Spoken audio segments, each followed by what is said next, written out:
James Mckee is a developer, MCPDEA, and a security advocate, CISSP, whose biggest responsibility is leading developer security practices. He sets the standards and procedures for how the practice operates and leads all client engagement efforts with regards to security. He also takes the lead in making sure the company's staff, developers specifically, are properly trained and following best practices with regard to application security. In his current position, he's responsible for the training and providing product guidance for developers across the world. James joins us to discuss offensive application security for developers, kind of a different take on a way to train developers about security. We also get into the role of security professionals in reaching outside of the security echo chamber. We hope you enjoy this conversation with James Mckee. Coding more securely from the start saves your organization time and money while protecting yours and your customers' data. Security Journey provides hands-on secure coding training in an application sandbox that allows developers to identify, break, and fix common security vulnerabilities. Give your developers the opportunity to recognize and prevent common and emerging security issues before they become a problem. Visit securityjourney.com to try our training today.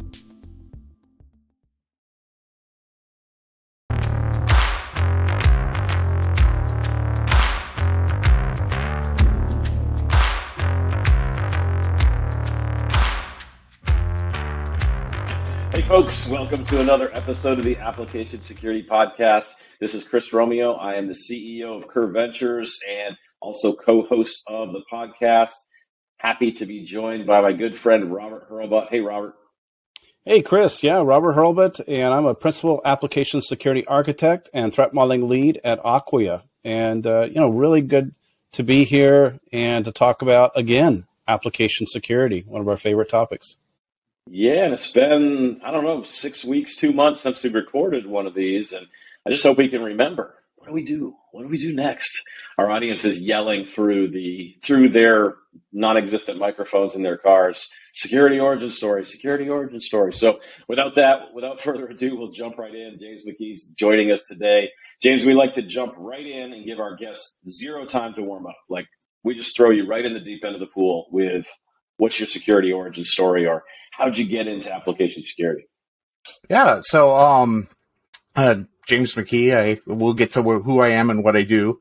But my origin story started in college. I was a comp sci major at Murray State and had to pick a minor, so I went with the longest minor I could find. That was telecommunication systems management. And in there, they had a course on security. And so I sat in and I sat through it, and a lot of the people who were there were all kind of networking side people, and they walked through things like, okay, well, this is how Kerberos works, and this is how Blowfish, the encryption works, and all you have to know is just that it works. And I went, well stop, I actually want to know how that works. And so spent a lot of time kind of digging into it, and I still have a copy of Bruce Schneier's Applied Cryptography sitting here from college. That was kind of the book that drove me through it, right? It gave me the code behind what was going on. And so got super excited, took the minor, did my, emphasis in security, graduated, went into the real world and found out that nobody wanted to hire application security people except for the government, the military, or banks. Wasn't really interested in working for any of those three, and they end up working alongside many of those groups throughout history. But so I just went in and did software development and did some consulting gigs and went from one place to another. And one day I was working at one of these consulting gigs, and we had an incident that happened in one of our environments, and it was a shared environment with several of our customers. And we brought in a new customer. They had stuff that they didn't know about, and it spread from one place to another, and ended up infecting the entire environment. And the people who were in charge said, yeah, we can't have that happen anymore. And so said, you've got some experience, go figure out what's going on. Since you helped remediate this issue, you've been given the blessing, you're now the cybersecurity person, go do this. And so I started doing code audits as we brought on customers to kind of clear that stuff out. And it just kind of ballooned into me realizing that there was a need to talk to development staff about the mistakes that they were making in code, right? And that kind of pushed me into doing conference speaking. Now, by nature, I'm not a super social person in that way, right? I have no desire to be in front of a stage and talking to people. It's really kind of counter my nature. But I thought it was important enough. And that was the reason that I kind of kept doing it, kept standing up and doing it. And it's carried me further and further, and finally got to the point where I was like, hey, I'm going to do, 8-hour workshop on the OWASP top 10, doing it from the kind of attacker's perspective and then showing how it's remediated in code. And I did that for a couple places and left consulting because I was getting tired of kind of moving from, dumpster fire to dumpster fire, which is what you do as a consultant. And decided I was going to go work at a small startup. Well, as I went to go work at that startup, they were acquired by a larger company the day I was signing the paperwork. But I went to work for them anyway, and said, hey, I'm getting ready to go out to do a conference. Would you guys like to sponsor me? And they're like, nah, that's not really our thing. And I kind of explained everything that was going on. And they're like, yeah, no, we'll give you the time off, but, we're not really going to sponsor you. So I went and came back and had the CISO sitting, or the de facto CISO at that time, because he didn't have the title, sitting at my desk and said, hey, that thing that you were just doing for the conference? Yeah, we'd like you to come do that for us. And I said, okay, well, just, schedule with my manager and get everything set up. He's like, no, I don't think you understand. And so that led me down a path where for the last 5 years, I've been running the application security program at Trimble, or developer security program that I like to call it. My title is now Senior Manager, Global Developer Security Program Manager, which is a really long way to say that I get to hang out with devs all day. So that's the origin story. That's how we got to here. Basically, there's a lot to be said for just being the person who will stick your hand up and say, yeah, I'll do it. Right? Yeah, we hear that a lot in AppSec people. A lot of opportunity has come as a result of either doing something that stands out or being willing to just raise your hand and say, I'll figure it out. Because when you think about how many AppSec people do we have in our industry right now? I mean, 1,000, 2,000, I don't know what the number is, but it's not very many people. And so, your path of being kind of stepping into the role and running with it is an opportunity, I think, that exists for a lot more people as well. Yep, definitely. Yeah, and I can relate to that about in my own career as a longtime developer and then switching over more and more to application security. There were no positions for application security. No one was really interested. So same thing. I was doing very similar, where I was working as a developer or an architect and applying application security, developer security, helping developers write more secure code. But it wasn't really a job per se to do that. And so, here we are many years later, and it's certainly becoming more and more prevalent. But it's interesting to see that history and see your history as well in that. Yeah, and James and I met he's wearing the shirt right there, AppSec Village at DEF CON. He introduced my threat modeling workshop that I did for AppSec Village. And so, yeah, it was really cool that was my first time at DEF CON, first time at AppSec Village. And so that was such a cool experience just to even be a part of it. And that was a tough room to get into. There was a lot of people waiting, and there was it was a tough room. So tell us a little bit about what kind of your experience at AppSec Village and DEF CON. Yeah. So, my first DEF CON was either 22 or 23, I think at this point. I think it's 23. And I had a blast. I went and saw a lot of really interesting stuff. But the first year that they had the AppSec Village, I kind of went, no, that's exactly, I found my people. I found my tribe, right? And so I've kind of hung around there, and by process of being the person who's willing to do it, against, sticking your hand up, ended up becoming kind of this MC for the AppSec Village. And it's awesome. It's amazing to see from the first year that we did it, there was a line out the door. And it's good to see the same faces coming back and the crowd growing every year. It doesn't matter how big our space is inside DEF CON, it's always packed. And I find that really encouraging for kind of the space. Like I said, whenever I left college and wanted to do this, nobody wanted to hire this. And we now see an entire generation of people this is their job. And we are now in a place where people are starting to take application security seriously. I hate the way that we had to get to this point for that to happen, but it's good to see the change in it. And it's good to see the kind of force of good that comes out of that really in that environment. Been very, very happy. It was great experience for me to, so I did a threat modeling workshop, and I had basically 50 seats for people and split those 50 into groups. And I like to do it very interactive and get people doing a lot of stuff in the room. And groups had formed on the other side of the glass shield that was so that just gives you a little picture of DEF CON, right? Like groups had formed on the other side of the shield, and people passed the materials back through to them so that they could have. There were a couple of groups that were operating back there, and so it was a great experience for me. I look forward to being back again in the future and being a part of that. Like you said, there's a movement. Like this is, our people are now at DEF CON. Like there's a group of people that are passionate like we are about AppSec, and so we've got a lot more work to do. There's a lot more people to reach, but things like AppSec Village are just incredible. So that's what a great experience for people to be a part of.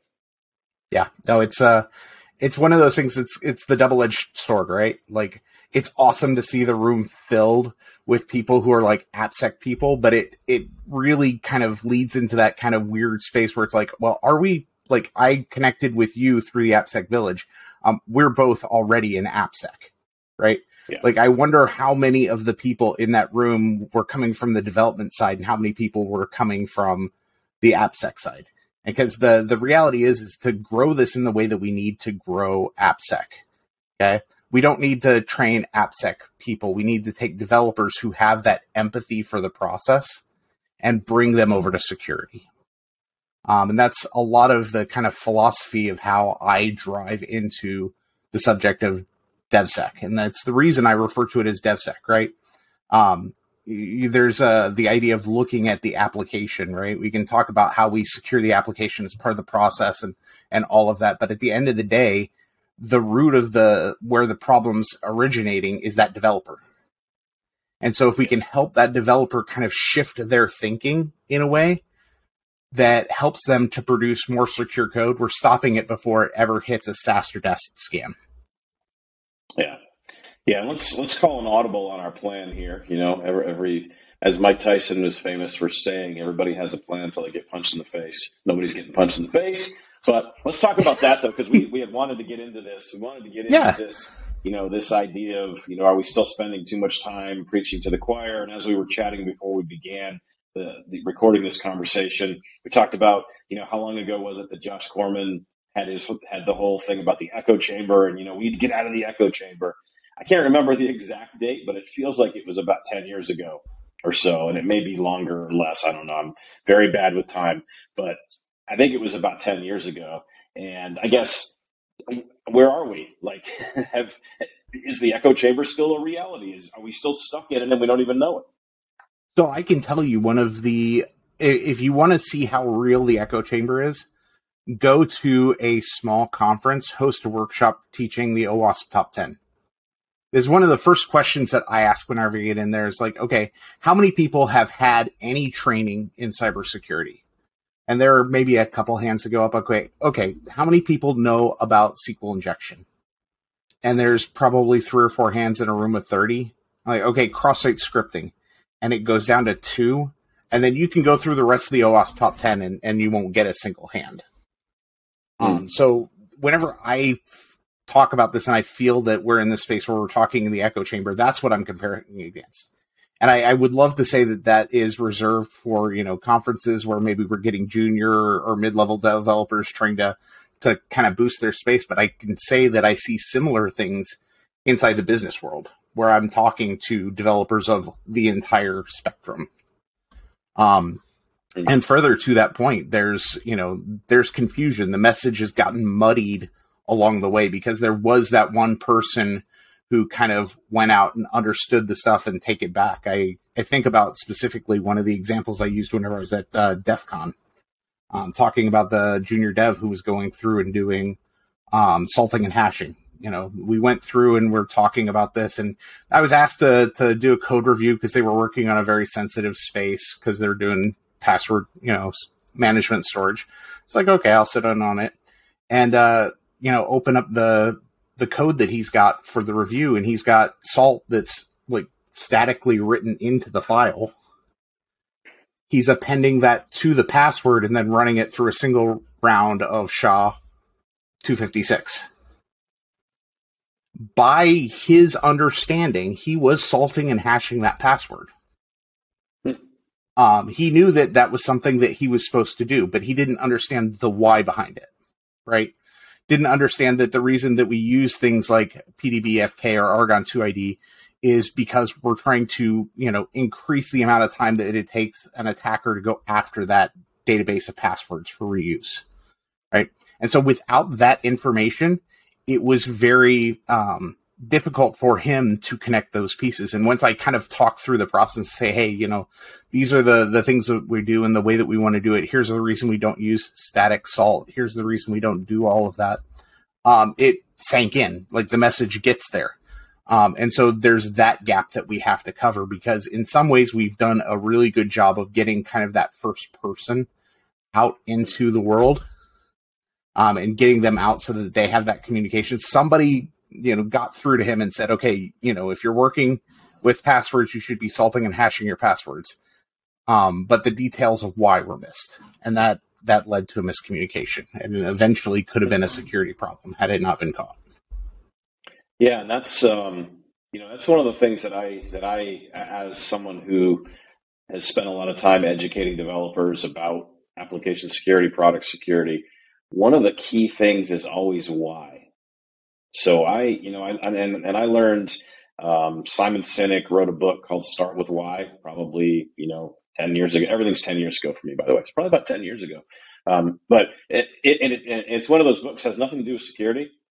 It has everything to do with how you can educate people, but starting with why, especially with a developer audience, which, we know developers are smart, highly analytical, are good attention to detail, all the things, because there are traits that make people good and great developers. Those same things translate into a developer wants to understand why. When they understand why, everything changes. Like if that developer had really had a good understanding for why, what the outcome was going to be, then they may have had a better chance of taking further steps. Maybe they don't get to maybe they don't get to something that you come out of the code review with no changes. But I think, to your point, like starting with why is really the key for helping developers see, because developers, there's no developer that's sitting there going, I want to create something that's not secure. Like that's my life goal, has been to work at this company and make crappy software that's not secure. Nobody's saying that. Nobody, like, if they do, they're gone. They're getting weeded out. Like that's an attitude that won't exist in modern software engineering teams that are high performing. And so as soon as we realize they're not doing it on purpose. They're doing it because we haven't taken the time to teach them and explain why these things matter and unlock their ability to really be effective there. That's on us as AppSec people, security people. So James, one thing I was thinking about, we're talking about this echo chamber and also helping developers. And I know that's one of the things that you do, work with developers quite often. A thing that I've seen, and I know you've talked about it, I believe in one of the conferences, is this thing where it's sort of almost tribal knowledge of security, where maybe somebody, like you said, somebody has learned about security and they may have shared something with somebody, but then third and fourth, fifth generation are now picking that up and really don't have the context anymore. I experienced that in the last few years, where I was talking with a developer, and they said the same thing. They said, well, somebody was here 2-3 years ago, and they did some things, and we now have their code. They're long gone. We don't really know why it works. We don't know what it's doing, but we're sort of following the same pattern, and we hope it works, and we hope it's current. So there's that I've seen, but also there's something I think you mentioned is the Stack Overflow cryptography. It's almost like we're certified in Stack Overflow cryptography, which is not a great thing. And I remember one example I've seen in code in my own experience where I was working with a team, and I was a developer on the team, and I saw some code that said something to the effect, sample code, do not use this in production. And it was a direct copy from Stack Overflow. It's like, oh, great. And of course, it was production code. And so those kinds of things, I mean, I know you've seen similar, but what are some ideas on how to help teams, developers with those kinds of situations that you can think of? Yeah, so there's an interesting cross-section here, and you brought in a lot of topics, right? And I talked a little bit about how it's important to have empathy for the development staff, right? You're working 40, 60, 80 hours on a project, and then you have somebody from information security or an AppSec person come in and go, your baby is ugly, right? Nobody wants to hear that. No. And having been on the other side of that, I'm like, yeah, believe me, I fully understand all the problems that we have with this software. I was there when it was written. And so, there's that complicated space where I think the empathy has to be there. And it's, the understanding that there are going to be those pieces of knowledge that have been tribally passed down, the salting and hashing conversation kind of being at the point of that. But the key part to me is, especially whenever you talk about, the difference between like crypto exchange or security exchange and like Stack Overflow, right? They're the same forum for two different audiences. And so we've got one group, and Stack Overflow is notoriously bad for giving security advice. I mean, it is just the absolute bottom. And then they're like, well, we know that that's the bottom, right? So let's go over to Security Exchange and ask our questions over there. And the answers that they get are so wrought with details and things that are not particularly important to implementation, they're kind of the semantic portions of it, right? That it becomes confusing and it kind of turns them away. And so the talk you were talking about, the encryption for developers, was really my attempt to kind of bridge that gap, because there are certain things that need to be understood and know, right? Like whenever you see the initialization vector, well, what is the purpose of an initialization vector in AES, right? That's something that's important to know, because in .NET for a long time, I don't know if it's still the case, but you could select initialization vector .none, right? And there's no like documentation that says, hey, you should never select the setting, right? Because it's going to output the same thing every single time, and that lowers the security of that piece. But developers go, oh, I don't know what it does, and that looks like it's going to make it work easy, and I get the same thing out every time. That's desirable, right? So as a information security professional, we have to figure out how to bridge that gap, okay? Mm-hmm. I've never talked to a developer in my 10 years of doing this that has said, I want to write insecure code. Nobody wants to be up at 3 o'clock in the morning because a server has been hacked. Nobody wants to receive that ticket, right? Nobody wants that. We all want to do the right thing. The trick is that having come from a software development background, it's always time for turnaround, right? How long is it going to take me to fix this issue? What are the resources that I have to do it? And what is the path to, getting it right? And so really, we can't say, okay, well, you've got a bug, go spend 8 hours doing training on this bug, and then come back and fix the issue, because having production off for 8 hours isn't going to do it. And we can't, for the life of us, we can't put the to-do in source code because the to-do follows it right into production and it stays in there for the entire life of the product, right? Mm-hmm. So we, as information security professionals, have to get better about pulling out the pieces of information that are right, that are important, and put the why behind it, right? And that's really the key in that space, is if we can get to the why and simplify the why, the details make sense. We're engineers at the end of the day. We revel in the fact that there are details, right? That is inherently the space that we work in. It's all about how you handle those and how you kind of measure that across that space and what you do with it. Good summary, good way to think about it here. I can't stop thinking about, you guys both mentioned Stack Overflow, but wait, now we have ChatGPT from OpenAI. Oh, and where is it getting? I thought about it, but I wasn't sure to mention it. We got to go there. So how are they training that? So I'm sure we've all probably done the same thing. We've put some code in, or we've asked ChatGPT to show us, SQL injection, or we put pasted a piece of known vulnerable code in that had a very easy SQL injection there, and immediately it came back and said, "Oh, you have SQL injection here. You got to, you got some problems."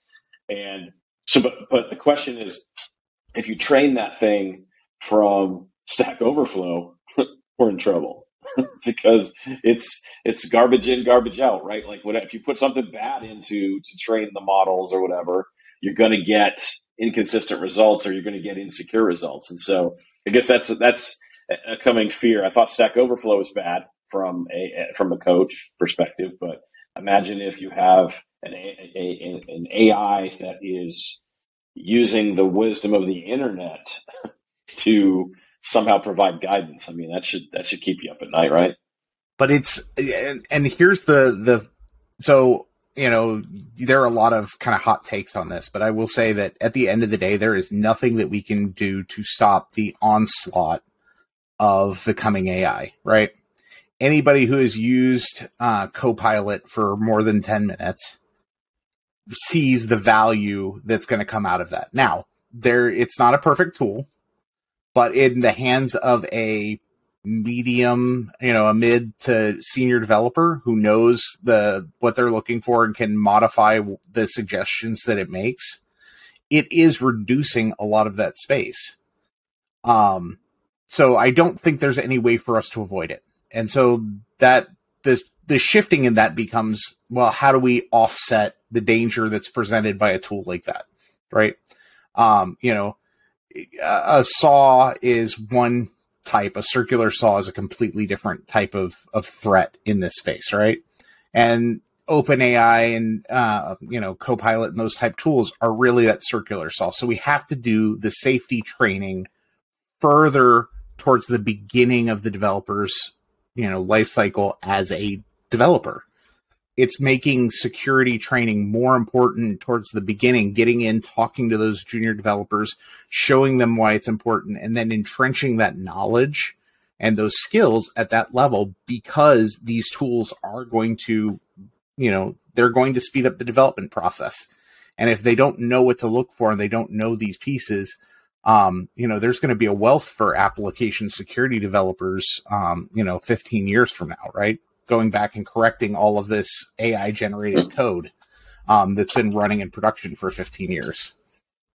So you're talking about training the junior developers. What about training the AI? If we're going to use AI, doesn't it need to go to school for secure coding and OWASP proactive controls and secure coding guide and ingesting all the cheat sheet series from OWASP and ASVS and everything else? Like, isn't that part of the solution too? Absolutely. Let's actually take some of the projects that have gone through and figure out how to create a training set specifically saying, here is a bad code, based off of a security bug, and here's how it was fixed, and now go out and find other things that look like that in that space. There's a lot of really interesting things that we can go in. I've said it since the day that I became a programmer, right? Like, the coolest thing that I've ever done is had a keyboard at my hand and a machine that I can make it do what I want. But we're rapidly approaching a new place where I get to have the keyboard and the computer gets to do what it wants, right?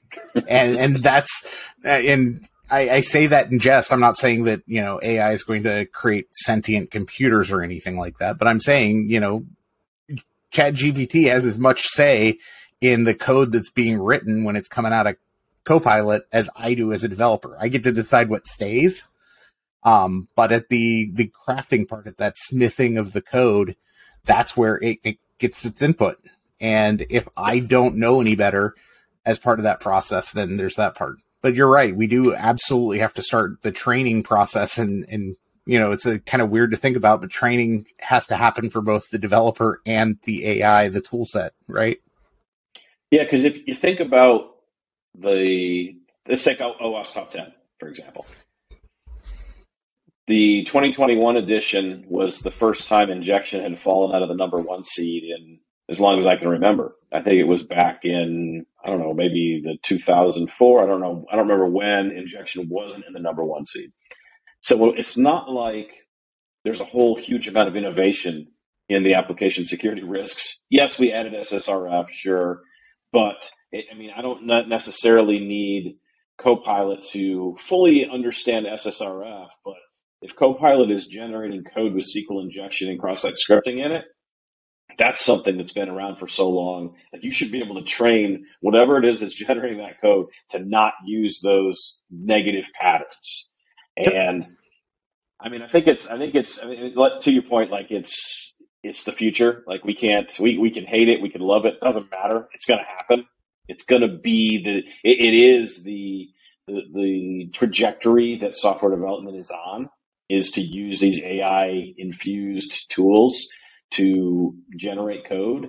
I think we do need to ensure that whatever is happening, it is as the security lessons that we spent 20 years learning better be baked into what this thing's putting out.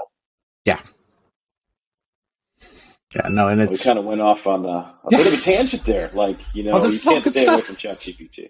It's so easy to get wrapped up in it, it's gotten so much attention here in the last couple of months, so much that you can barely even get on it anymore. Yep. Unless you pay money. But that's the way things work. So I guess, James, what do you think as far as a key takeaway or a call to action? We talked about a lot of different things in the developer security space here, but if you want to kind of summarize this, give us some takeaways, maybe give our audience a call to action, something they can do. So what I would say is that if application security or developer security is your passion, share that passion. To be honest with you, I kind of joke about it with some people, like, this isn't an easy job. Every day I walk in, something is on fire. Right? Every Christmas break, I'm on call because something's going to go wrong. Okay? So something has to be keeping you coming back to this job to do it, day in, day out. Right? And that's the passion that's part of that. And so take that passion, because developers, they also have a passion, and passion resonates with them. Talk about the things that you're interested in. Talk about these, we're joking about OpenAI and the hot buzz that it's creating. But the reality is that we're all kind of interested in it, right? There's a small piece of passion in that space. And even having that conversation that we just had gives us an opportunity to open the door for more conversations. We got to break the echo chamber. I speak at developer conferences because that's where the developers are. I go and do DEF CON and do the AppSec Village, and it's awesome to talk to that environment. But the message that I give there isn't about AppSec. The message that I gave at the AppSec Village during the workshop was, hey, we all know this stuff. We need to carry it out and take it to the developers. Because it doesn't make sense to sit back and run through all the stuff in a group where everybody knows where you're preaching to the choir, right? So we got to take this out and take it to the developers, have those interesting conversations, get security as something that they're thinking about as part of it. Because even, that small piece, if we were to take that clip and move that somewhere, that's going to open more conversations to get people thinking about it in a different way. And so my genuine takeaway in all of this is go find a group of people that you're not used to talking to about security and share your passion.